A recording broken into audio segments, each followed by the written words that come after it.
E aí, Camila? Bom dia, Olá, boa tarde, boa noite.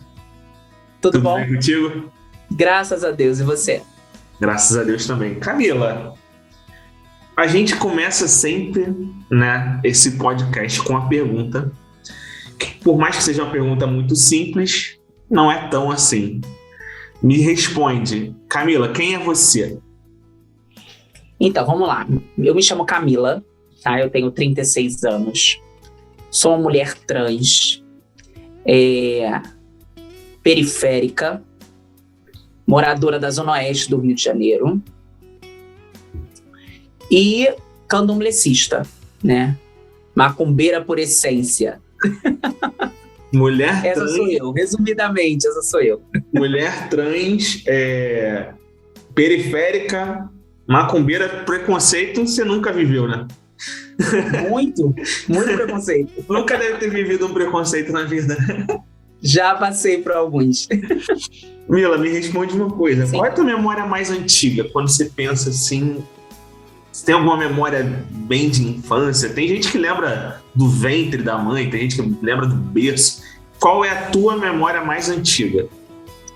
Então, a memória que eu tenho mais antiga, né?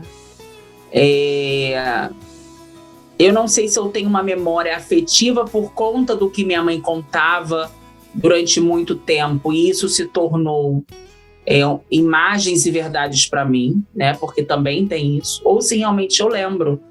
Mas eu lembro muito pequena, né? Dentro de um cercadinho, minha mãe, minha avó tomando café e eu fazendo besteira, né? Acho que não veio um caso de criança mesmo. Fazendo bagunça. Mas é a memória mais antiga que eu tenho, assim, que eu tenho convicção de que eu me lembro ou foi introjetado, né, no meu pensamento durante um tempo e acabei introjetando isso. Mas eu creio que seja a memória mais antiga do que eu tenho. Mas se eu parar para pensar, toda memória ela é contaminada, né? Você não tem como saber de fato se é memória, porque aqui a gente está gravando a nossa conversa, então não é uma memória, é uma gravação. Agora a memória é muito subjetivo, né? Até porque se te contam uma coisa por diversas vezes, né? Você acaba introjetando aquilo como verdade, como um fato, e você acaba vivenciando aquele fato, né? Então eu não sei separar se foi algo da memória que foi gravado, né, e registrado, ou se foi algo que foi criado durante o tempo e acabou se tornando verdade para mim. Então eu não sei identificar, mas a memória mais antiga que eu tenho é essa. 3 anos, 4 anos, como... Não, acho que devia ser bem menos do que isso. Acho que sim. Já fazia besteira, cara. Já, sempre fiz. Sempre fui de fazer besteira. Né? Mas mudou isso agora, né? Por favor. Eu acho que mudou os parâmetros de besteiras, entendeu? Mas eu continuo fazendo algumas, sim. Eu acho que a gente faz besteira durante toda a nossa vida, né? Tomara. Seja besteira de escolhas, né? De posicionamentos da vida, a gente faz besteiras, né? Eu acho que só muda o tipo de besteira. Mas a gente continua fazendo até o final da vida, sem dúvida. E tu foi criada com teus pais? Quantos irmãos você tem, irmãs? Me conta um pouquinho desse teu contexto familiar. Vamos lá. Eu fui criada pela minha mãe, né? Minha mãe é uma mulher solteira, uma mulher muito forte, por sinal, filha de nordestinos. E eu fui criada com o meu irmão adotivo, né? Hoje, por conta das consequências da vida, a gente não tem mais contato, mas até no início da minha fase adulta eu tinha ele presente, né? Aí depois, por coisas da vida, o falecimento da minha mãe e tudo, a gente se distanciou, né? Mas o meu seio familiar funcionava assim, minha mãe, meu irmão, né? E próximo a gente, até o momento, né, do falecimento, minha avó, né? E meu primo, na época, que eram os parentes mais próximos. Teu pai é uma figura que representa alguma coisa pra você? Tipo, você conhece, não conhece? Conheci sim, né?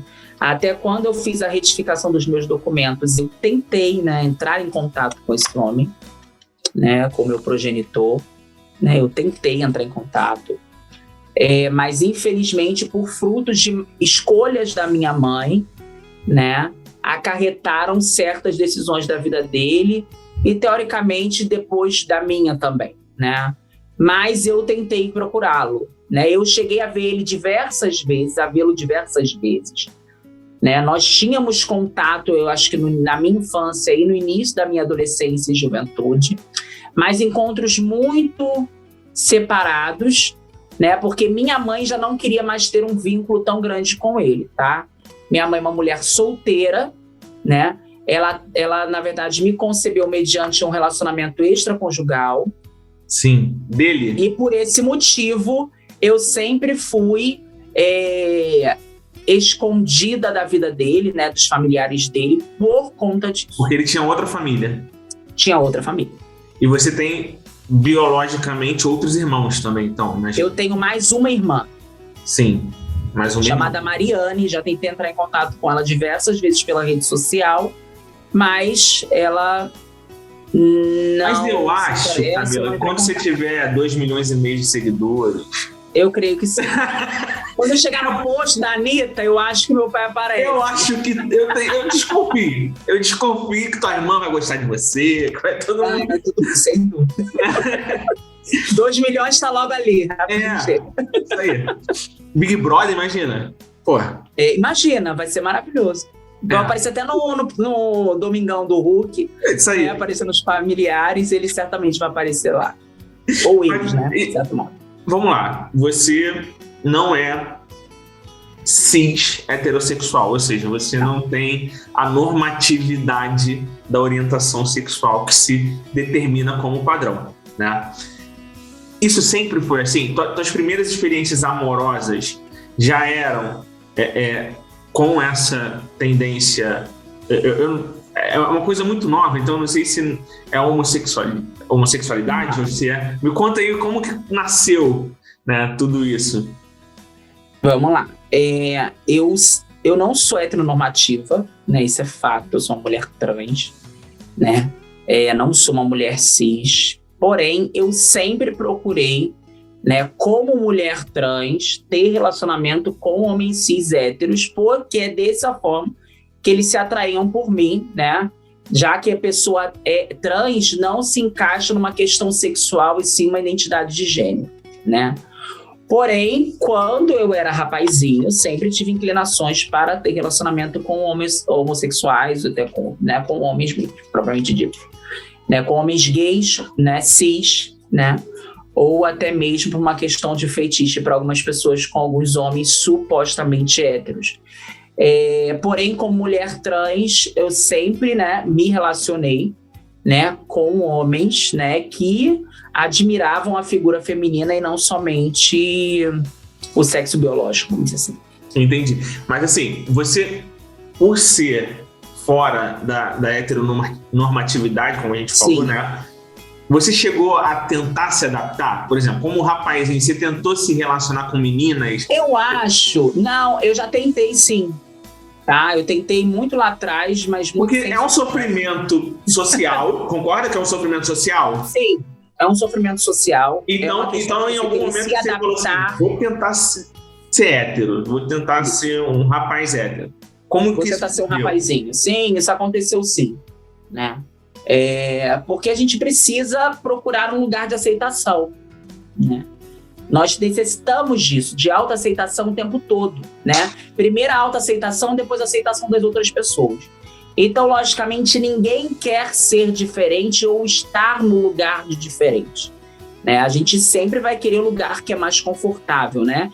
Então, teoricamente, o lugar mais confortável são das pessoas tidas socialmente como normativas heterossexuais, tá? Realmente aconteceu, porém... sem muito sucesso, sem muito... Pegou ninguém, a verdade é essa, Camila. Mas, graças a essas experiências, construíram quem eu sou hoje, sem dúvida.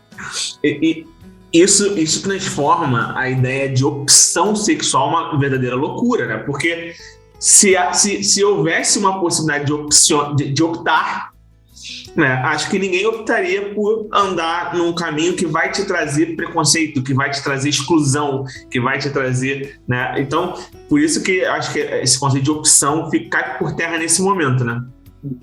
Você quer ver uma coisa, Pedro? A gente vive hoje no Brasil, né? E isso, consecutivamente, é o país que mais mata LGBTs que IAP+, né? É o país que mais mata pessoas trans. Então é lógico que ninguém escolheria ser alvo, né, de um grupo de pessoas no qual, infelizmente, são minoria numa maioria, né, e que desejam ver essas pessoas mortas. Então, assim, acho que ninguém iria querer correr esse risco, né? Ninguém iria desejar correr esse risco. Então, não é uma questão de opção. Acho que a minha opção é ser feliz, né? Sim. Minha opção é amar, minha opção é ser uma boa amiga, ser uma boa mãe, essa é a minha opção, uma boa esposa, essa é a minha opção, né?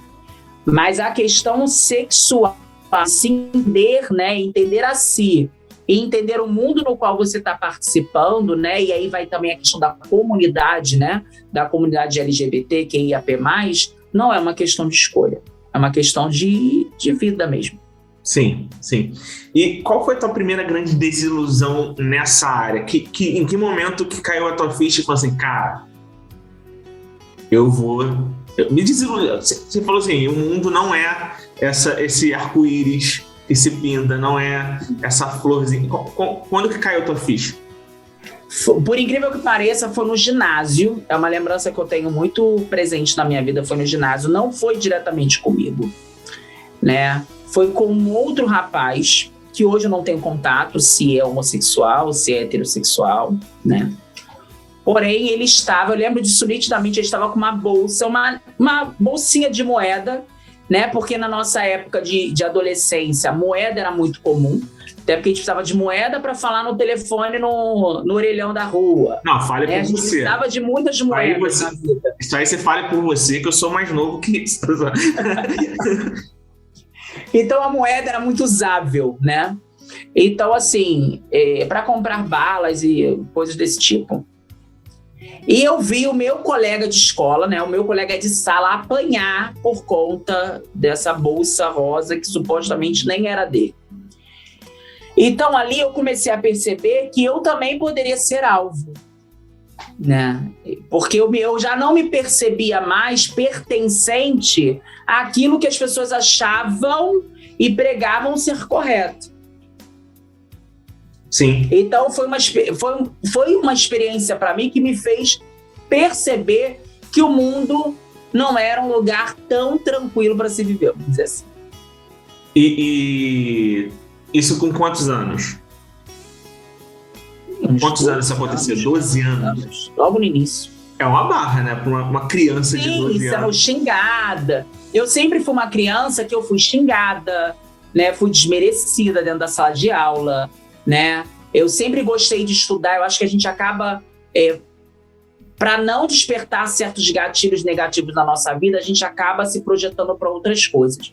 Então, eu me projetei em estudar e me dedicar aos estudos, porque, na verdade, no próprio ambiente de escola, eu era vítima de preconceito, né? As pessoas geralmente os meninos não queriam ficar perto de mim, então, teoricamente, eu me dava melhor com as meninas. Então, assim, desde o início eu percebia que eu não me encaixava na maioria das pessoas. E onde entrou a espiritualidade na tua vida, né? Um pouco que a gente já conversou fora do on, sim, né? Você não foi sempre espírita, né? Você não. Sempre candomblessista. Tinha pavor. Tinha pavor, amarrado em nome de Jesus. Tinha pavor de macumba. Eu escutava uma tabaca, eu queria correr, eu tinha medo, pavor. Tu falava, tá repreendido em nome de Jesus? Tá repreendidíssimo. Eu me arrepiava, eu chorava, batia a mão, ficava tremia. Me conta da tua história desde essa época da espiritualidade até chegar no que você tá hoje. Beleza. Então, vamos lá. Eu sempre tive interesse, né, em espiritualidade, né, mesmo que sem perceber, né? E essa inclinação espiritual me levou também a estudar para ser padre, logo novinho, né, novinha. Eu convivia na paróquia, eu era coroinha, eu tinha uma vivência muito, muito religiosa, muito temente a Deus, a Sagrada Escritura, né? Eu era muito temente, eu era muito ortodoxa, né? Eu era muito certo pelo certo, porque, na verdade, isso também era um jeito de eu me esconder, né? Sim. Então, eu projetar o que era certo para algumas pessoas, elas não iriam olhar o meu errado. Então, hoje eu entendo isso, mas na época eu não percebia, até por pouca idade, pouca experiência de vida. Então, eu sempre fui aquele integrante que cuidava do grupo de jovens, que cuidava do grupo de adolescentes, e sucessivamente. Fui para o seminário, né? Até porque, na minha cabeça, eu sempre tive, como eu acho que eu tenho certeza que eu tenho, né? Vocação para cuidar de pessoas. Então, eu fui bem sucedida, fui feliz. Não vou dizer que fui infeliz, né? Hoje, né, essa experiência dentro da vida religiosa católica me formou para ser exatamente a pessoa que eu sou hoje, né? Digna sacerdotisa, né? Você sempre teve esse chamado para o sacerdócio, vamos dizer assim. Exatamente. Para cuidar de pessoas. Né? Sim. E eu realmente era uma inclinação que eu tinha e eu gostava disso. Tá. Tinha alguma coisa a ver, Camila? Só... Caraca, que barulho foi? Jesus foi. Você ouviu esse barulho, cara? Foi a moto aqui fora. Meu Deus, já comecei a. Ai, meu Deus, eu achei. Já pode fazer um erro de gravação. É isso aí. Ô, Camila, essa escolha pela batina tinha alguma coisa a ver com a sexualidade? Ou seja, com o fato de você... Não tinha nada a ver. Não, porque não tinha. Porque assim, quando eu entrei para a vida religiosa, é bom lembrar, quando eu entrei para a vida religiosa, foi quando saiu o primeiro documento, logo quando o Papa João Paulo II morreu, e o Papa Bento XVI assumiu, né, e saiu o documento, eu não me lembro se era um documento, se era uma encíclica, que falava sobre os homossexuais dentro da religião.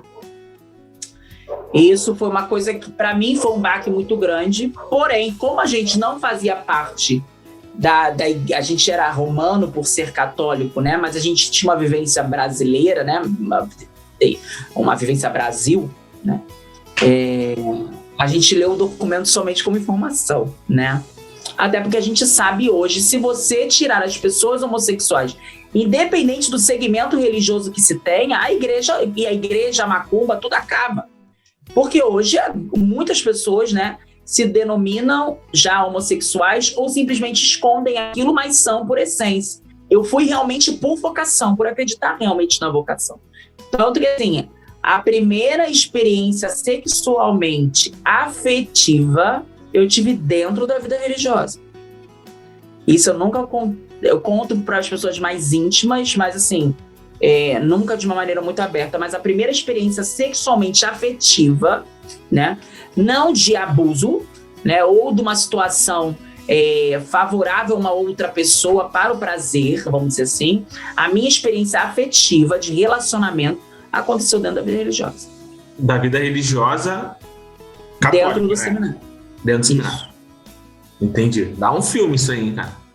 Dá um filme. Dá um filme. Ou se dá. Não sei se para maiores, não sei se para menor, mas dá um filme. Ou de repente vai ser cancelado pela igreja. Ou isso, né? Eu não falo muito disso, Pedro, só concluindo, amarrando essa parte, eu não falo muito disso, porque eu sou muito agradecida por tudo no qual a ordem religiosa que eu fiz parte, não vem o caso expor, né, a ordem religiosa fez por mim. Né, eles cuidaram de mim, me vestiram, me deram de comer, me deram estudo. Então seria da minha parte muito feio expor isso dessa forma, sem nenhuma responsabilidade. Mas você teve um namorado... Mas é só para lucidar que não foi por conta da... Mas só para lucidar que não foi por conta disso que eu entrei na vida religiosa. Entendeu? Entendi. E se tem notícias se essa pessoa, né, saiu da batina, se assumiu... Dessas pessoas, então... dessas pessoas? Você namorou com alguém? Dessas pessoas eu não sei. Não. Eu tive contato, não, né, direto, mas indireto, de notícias, mas eu acredito que as pessoas não estejam mais, ou se estão em outros lugares, e aí eu não tenho mais contato. Entendi. E aí, como é que veio essa nova espiritualidade, essa identificação com as religiões de matrizes africanas, como se deu isso? Então, na verdade, essa questão existiu a partir do momento que eu conheci outras pessoas, né? No qual muitas das vezes eu fui chamada para ir a alguns lugares, centros de umbanda e tudo, e eu não ia porque eu tinha pavor, tinha medo. Porém, a espiritualidade entrou na minha vida a partir do momento que minha mãe ficou doente, né? A minha mãe diagnosticou Alzheimer, né? E eu era uma pessoa que eu estava sem fé, sem uma crença, vamos dizer assim. E, de certo modo, a religião usou e me abraçou por conta dessa situação. Então, assim, a partir do momento que isso aconteceu, né, foi me colocado em questão que eu poderia iniciar para orixá, que era uma necessidade de iniciar para orixá. E eu iniciei, né, sem saber nada desse universo, mas eu iniciei. Lembrando que quando eu iniciei, eu já era uma mulher trans. Já era uma mulher trans. Já era. E existe preconceito. E dentro dessa situação eu já encontrei muito preconceito, que aí já é um outro assunto. Isso que eu ia te perguntar, porque a gente tem a impressão, né, eu como cristão, né, a gente tem a impressão que por ser uma religião que já sofre muito preconceito, né, que não há preconceito dentro da religião entre os próprios membros, mas pelo que você me contou, não é assim. Existe preconceito também sexual. Existe sim. E de gênero, né, dentro das religiões de matrizes africanas. Existe. Infelizmente existe, até porque, gente, a religião ela é coordenada por pessoas, né? O candomblé, a umbanda, as religiões de matriz africana, não existe uma única diretriz, assim como a Igreja Católica, que existe um Papa, né? E ele coordena toda a igreja, né? Mediante os seus ensinamentos e orientações. O candomblé e a umbanda, né? E todas as religiões ligadas ao culto afro não possuem essa matriz, essa diretriz. Né? Existe um padrão, né, dentro de cada nação, dentro de cada vertente, mas não existe uma regra para todas as casas, né? Então, logo coordenado por pessoas e orientados por pessoas, né, a gente também vê muita questão de preconceito também, né? Porque existem preconceitos que estão introjetados na nossa vida e naquilo que a gente quer orientar as pessoas. São construídos, assim, né? Exatamente. São construídos ali. Já está embutido ali, exatamente, na situação. Então, assim como tem pastor que faz merda, padre que faz merda, tem pai de santo também que faz merda. Macumbeiro faz merda. Entendi. Existem boas pessoas e as más pessoas, né? O bom religioso e o mau religioso, né? A questão é que para o evangélico, para o católico, existe um conceito de pecado, né? E para nós não existe uma questão de caráter, né? Sim. A gente olha o pecado, né, do católico e do evangélico com um peso muito maior. Para a gente não há pecado, mas sim é uma questão de caráter. Sim. Então tem pessoas, infelizmente, alguns que não têm caráter e outros têm. Então não tem um livro que diz, certo e errado, não mata porque matar é errado. Não, você não pode matar porque matar é falta de amor ao próximo, logo está vinculado à tua falta de caráter, é isso? Exatamente. Como eu falei, assim, não existe um conceito, como eu expliquei, né? Não existe um conceito de pecado como existe do católico e do evangélico. Porém, né, todo religioso que crê em orixá deve agir, né, com um caráter bom, né, ser honesto. Então, assim, se eu utilizo do meu cliente, do meu filho de santo, com mau caratismo, automaticamente Orumilá não me abençoa, os orixás não vão me abençoar, certamente. Entendi. Faz sentido pra caramba. E porque acontece, a gente entende que pecado, né? Quando a gente entende a palavra pecado existe um perdão, Sim. Né? O pecado é um erro que pode ser abonado, mas isso não quer, espero, né, que seja sempre de maneira transformadora. Porém, né, a questão do caráter é uma coisa que você tem que resolver com você mesmo. Sim. Você não tem como projetar para o eterno, para a espiritualidade, para resolver. É uma coisa que você tem que resolver no seu dia a dia. E existe também, né, dentro da cultura iorubá, da cultura de matriz africana, a questão da reencarnação. Então também tem uma questão de você pagar o karma do passado e aprender nessa vida. Então, as religiões de matriz africana não acreditam em reencarnação. Isso é uma ideia de Allan Kardec, né? Sério? Uma outra linha de espiritualidade, uma outra linha de espiritismo. Logicamente, se algo não está correto, algo não foi feito corretamente, ou você errou com alguém, você irá ser responsável pelas coisas. A gente colhe o fruto que a gente planta. É a lei da vida. Entendi. Então é mais a lei da semeadura mesmo, plantou, colheu, e é isso. Exatamente. E como que isso te transformou, Camila? Como que você, assim, percebeu que tu se encontrou, que, tipo, é isso faz sentido pra mim? Qual foi a experiência dentro da religião, dentro disso que você vive hoje, que foi transformadora pra você? Divisor de águas. Então, Pedro, o que acontece? Eu era uma mulher cristã, vamos dizer assim, uma pessoa cristã muito cheia de questionamentos. E chegou um certo momento que o cristianismo, né, a cristandade, né, que não seria o cristianismo, não é o que o Cristo pregou, mas o que as igrejas ensinam, né, a cristandade é o que a igreja ensina, não se aplicava para a minha vida. Ou não fazia muito sentido para mim, ou simplesmente não respondia a meus questionamentos. Coisas do tipo, não, por que é assim? Não, porque Deus quer. Assim, era muito vago, né? Então, assim, por que Deus poderia perdoar uma prostituta, né? Que, exemplo, sofreu e teve suas escolhas, né? E sofreu por conta delas, mas os fiéis da igreja deveriam seguir ali tristes a vida toda, se amarrando numa promessa que eles sabem lá se vai ser cumprida ou não. Então, assim, é muito complicado, né? Os 2 pesos e 2 medidas. Lógico que todas as pessoas devem ser amadas e viver de maneira confortável consigo mesmo e com a sua religiosidade. Porém, algumas coisas para mim não tinham muita lógica. E aí, o que te transformou... Mas não tem uma experiência que, tipo assim, dentro do candomblé, que você fala assim, putz, cara, é isso. Uma experiência mesmo espiritual, alguma coisa que te fez aflorar, ou não, foi só essa consciência mesmo que se deu? Eu acho que foi mais a questão da consciência, Pedro, porque eu sempre fui uma pessoa muito coerente, certo? Eu sempre busquei uma coerência de vida. Eu sempre procurei uma coerência nas minhas escolhas, na forma de eu tratar as pessoas, né, de me entender como pessoa. Então, assim, eu não podia entender uma religião que não me aceitava do jeito que eu sou, entendeu? E eu comecei a entender que não, que aceita sim, né?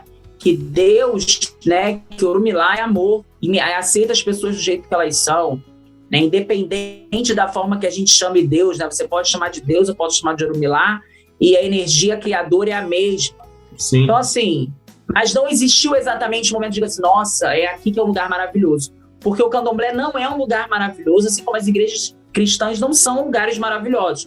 O que vai diferenciar é a sua vida, as suas escolhas e a forma de você vivenciar isso. Isso é incrível o que você falou, porque assim, Camila, não existe lugar maravilhoso que não comece dentro da gente, né? Exato. O lugar maravilhoso é um estado, né? É um estado de espírito, é um estado de aceitação, de autoconhecimento, né? E a partir do momento que você atinge esse autoconhecimento, né, o lugar passa a ser maravilhoso, né? Você passa a viver um lugar maravilhoso.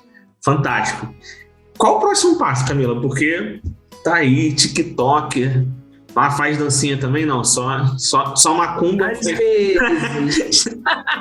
Mas hoje a minha presença no TikTok é uma presença de resistência, né? É uma presença de dizer que existem mulheres trans dentro da religião. Sim, a gente merece ser respeitada. É muito mais um posicionamento político do que simplesmente um posicionamento cristão ou simplesmente para fazer modinha de dancinha do TikTok. Então, assim, o meu posicionamento é isso. Existem mulheres trans, Existem pessoas trans que estão na religião, que precisam ser respeitadas como, Acolhido. e elas precisam ter voz. E essa voz sou eu me coloco nesse lugar, né? Assumo essa responsabilidade para mim e tô nas redes sociais para isso. E você está crescendo, tipo, nesse momento, eu acho o teu crescimento assustador, né? Muito vertical, tá muito legal. Sim. Aí eu ainda tenho uma grande diferença do Instagram, levar as pessoas do TikTok para o Instagram. Sim. Existe essa questão, as pessoas têm um pouco de dificuldade, mas mesmo assim é um crescimento bem marcante, vamos dizer assim, simbólico. Então, o teu próximo passo é expandir essa tua mensagem, essa tua... existe um propósito na tua visibilidade, né? Não é uma visibilidade só para aparecer. Assim. Não, na verdade, assim, é dar voz às pessoas que muitas das vezes foram caladas dentro da própria religião, né? Nós somos uma comunidade trans que é marginalizada desde do seu início, né? Hoje, né, as estatísticas mostram que as mulheres trans não concluem o ensino fundamental, elas não têm acesso ao ensino médio, né? Hoje nós temos ambientes profissionais que não incluem e não acolhem pessoas trans e não respeitam muitas das vezes esse processo. E a marginalização, outro lado, né, das mulheres que vivem nas ruas, né, porque precisam ganhar, né, o seu ganha-pão, sustentar a sua vida, né? Hoje nós não temos uma questão de saúde, né, SUS, voltada unicamente para a pessoa trans, né, e nem leis que contemplam para pessoas trans. Hoje nós temos, graças a Deus, grandes avanços de leis que introduziram pessoas trans dentro dessas leis, assim como a Lei Maria da Penha hoje é também direcionada e disponível para mulheres trans, mas leis próprias para pessoas trans a gente ainda não tem. Então, assim, nós temos pouca voz ainda, nós existimos, mas nós ainda temos muito pouca voz. Então, assim, o meu posicionamento é muito mais, como eu falei, político, para mostrar que nós existimos e nós podemos ser o que queremos, do que unicamente por vaidade, vamos dizer assim. Carmila, para terminar, minha última pergunta para você é: Sim. Quem não é você? Uma pessoa falsa,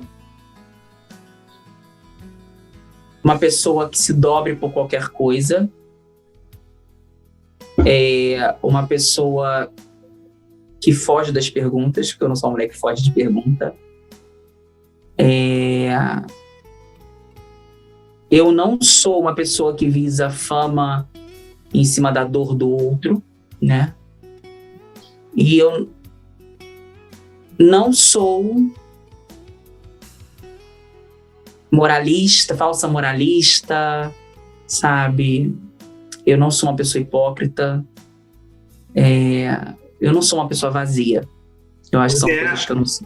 Você é o que esperavam de você? Não, eu não sou aquilo que esperavam, não. Na verdade, eu vou usar a mesma fala, né, que a Linda Quebrada usou no Big Brother, né?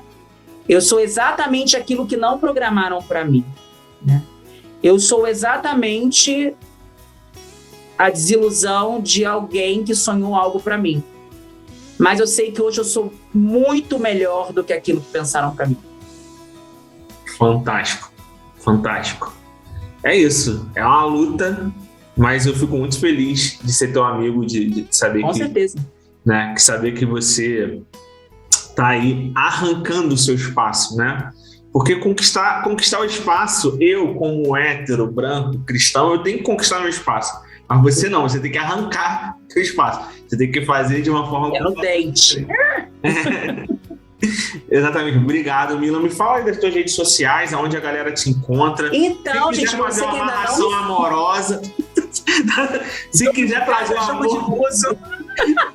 quiser trazer o amor em 3 dias, como que a pessoa... Não traga em 3 não, mas a gente conversa. Olha, você que tá assistindo ainda não me segue, eu não acredito nisso.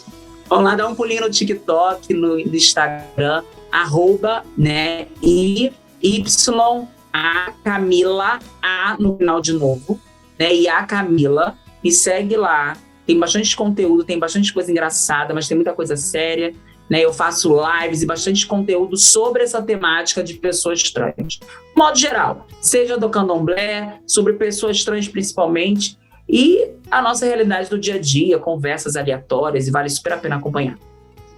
Mila, obrigado, um beijo pra você, todo o sucesso do mundo, você sabe que você mora no meu coração. Obrigada, querido. Eu só te desejo luz. Você também mora no sempre. meu.